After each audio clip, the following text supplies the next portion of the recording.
What's up, everybody? My name's Big Cam and welcome back to another movie review. And today we are talking about 2026's Mike and Nick and Alice, when I think it really should be called Nick and Mike and Alice. Instead of two Nicks, it should be two Mikes. In the title, at least, because in the movie there's two Nicks. It's confusing, but there's a time travel element in this movie. We'll get to it. Just the briefest explanation of what's going on here. Mike is James Marsden's character, who is known as Quick Draw Mike, and he's a gangster, assassin, hitman type, and he wants out of the game, and he has the hots for Eiza Gonzalez's character, who is Alice. And Alice is married to Vince Vaughn's character of Nick. But in the poster here, you can see a Nick in Vince Vaughn standing up with the gun in a brown trench coat. And then you can see Nick in a more gangster suited look with, chains and stuff and looking like he's in a very expensive suit. So the suited Nick is present day Nick. The other Nick is from the future, 6 months in the future, and he came back to tonight because he's trying to save Mike's life. And Mike's getting killed because Nick set him up and framed him for being a snitch when he's not. And he regrets this because Mike is with Alice now, and Nick's not so mad in the future that he's with his girl, but he is upset that Mike accidentally got killed in the past, and Alice doesn't get to have a husband, raise the child that she now has, right? So it's like, some crazy shit goes down. And for the most part, it's very dumb, right? It's very dumb and dumb dialogue, and if you're expecting this crazy action thriller, it's nothing like that. It's more like a dumb comedy that just happens to have some gangster action in it, but it's really dumb and funny, but maybe the humor wouldn't work for you.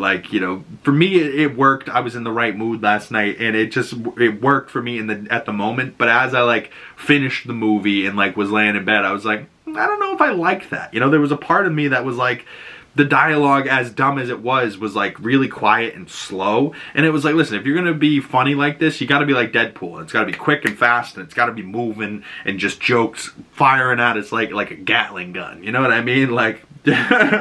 But I did think it was an interesting concept at the very least for a time travel movie with Vince Vaughn playing two different characters. I've always been a sucker for that, where clearly Vince Vaughn is one guy. He doesn't have twins, so whenever they're on screen at the same time, that shit always blows my mind. Now, something just like this that was done way better is Sinners, with two Michael B. Jordans on screen playing Stack and Smoke, but you can tell they're completely different characters. The way they shot some of the stuff, you see both their faces the whole time, and you're like, how is this possible? Where some of the shots for this one, you can tell this was a much lower budget for a film, but either way, you can tell some shots where Nick and Nick are interacting with each other, and you can tell it's just a big-ass Vince Vaughn stunt double's back of his head. It just doesn't look like Vince Vaughn. It just looks like a guy that's in Vince Vaughn's clothing, you know what I mean, and just happens to be the similar size as him.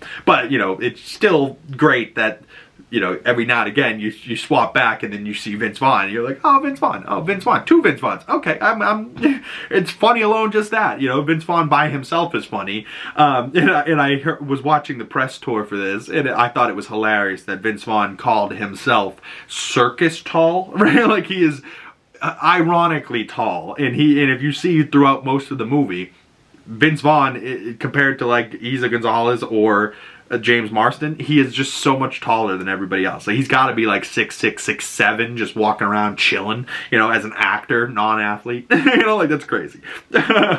But the director for this film is somebody who is an American film and TV writer, director, and producer, and his name is BenDavid, one name, BenDavid, and last name Grabinski. And I don't recognize necessarily his work that he's done, writing, executive produced Scott Pilgrim Takes Off, the animated version of Scott Pilgrim.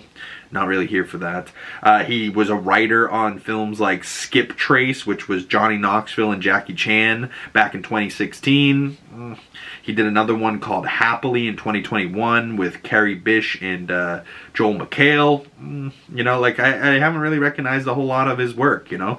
But this one is on Disney Plus and Hulu now, streaming, so not the best of work I've seen of late, but still, for something that just came out in 2026, it wasn't the worst way to spend an hour and 45 minutes. You know, it's under 2-hour movie. It's a little bit over an hour and a half. It's nothing too crazy. And like, well, unless you think time travel stuff can get crazy, which it can. But like the synopsis for this reads, a time-traveling, double-crossing, ass-kicking comedy. Two gangsters and a woman they love try to survive the most dangerous night of their lives. As if that wasn't enough, there's one wild ingredient added to the mix, a time machine. And then like, the way that the film ends, you know, not to spoil anything crazy because it kind of ends abruptly, but, you know, they have this like sad moment at the end and you're like, oh, I guess this is the end. I guess they weren't successful and they fucked it. But Vince Vaughn's character was successful in his mission from the past, you know what I mean? But, you know, maybe Nick's character won't be in the future.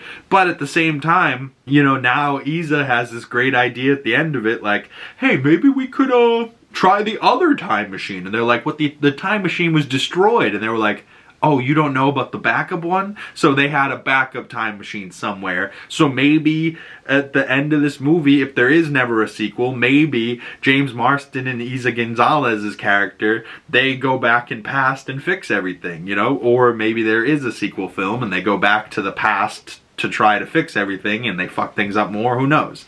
But you know, this cast was pretty damn good with the trio, or the 4 people with 2 Nicks.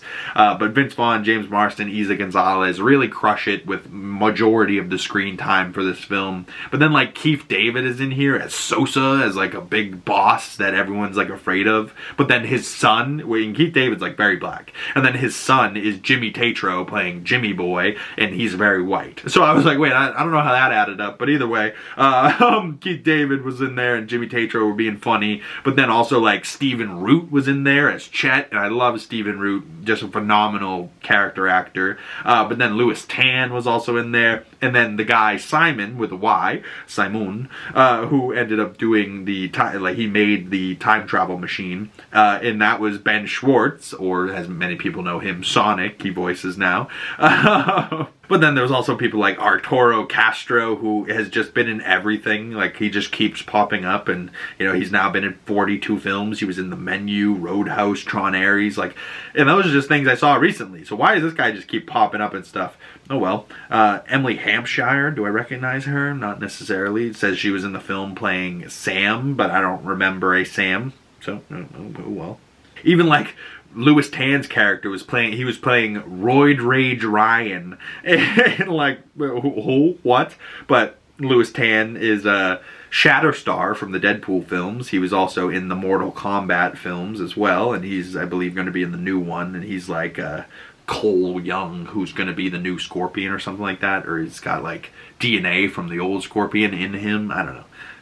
I guess we'll find out when the second Mortal Kombat film comes out, I think later this year. But overall, for me, I gave this film 3 out of 5 stars, about a 6 out of 10. If I had to give it a true 10 score, maybe it's like a 6.4. You know, it's not the best film I've seen, not the best time travel film I've seen, but like I said, it wasn't a bad way to spend an hour and 45 minutes, and, you know, Vince Vaughn I really love. But, you know, this is no Vince Vaughn from, like, Wedding Singers, you know what I mean? Like, he's still Vince Vaughn, but he's older, he's slower, he's not as comedic and funny, like, he doesn't have an Owen Wilson to bounce off of in this film. So it's like, I don't know, and he's playing more of like a badass gangster, and you're supposed to be like, okay, is this guy terrifying, or and like this guy hates Mike and he wants to kill Mike, or is he wants to save Mike and he wants, you know, so like it's got this interesting dialogue between the characters, but it's also kind of like, it kept me around enough, but it's also kind of dumb and bad, you know, like, I don't know, I was somewhere right in the middle of it,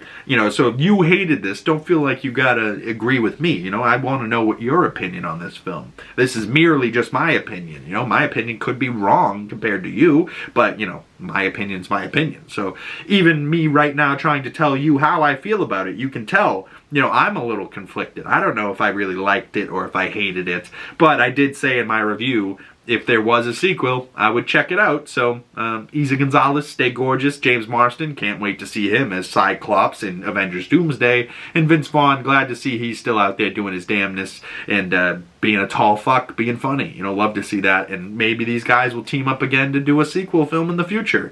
And maybe Mike and Nick and Alice will join Simone and there'll be a longer title. I don't know. But comment below your thoughts of this film, and if you'd like to send me your thoughts to my other social medias, links for those down in the description below. Once again, my name's Big Cam. Thank you guys so much for sticking around this far into the video, and if you would like to support the channel, the best way of doing that is liking this video, commenting down below, subscribing if you haven't already, and hit that bell so you don't miss future movie reviews and you get the notifications when those come out. Once again, my name's Big Cam, and I'll see you gorgeous folks in the next video. Peace!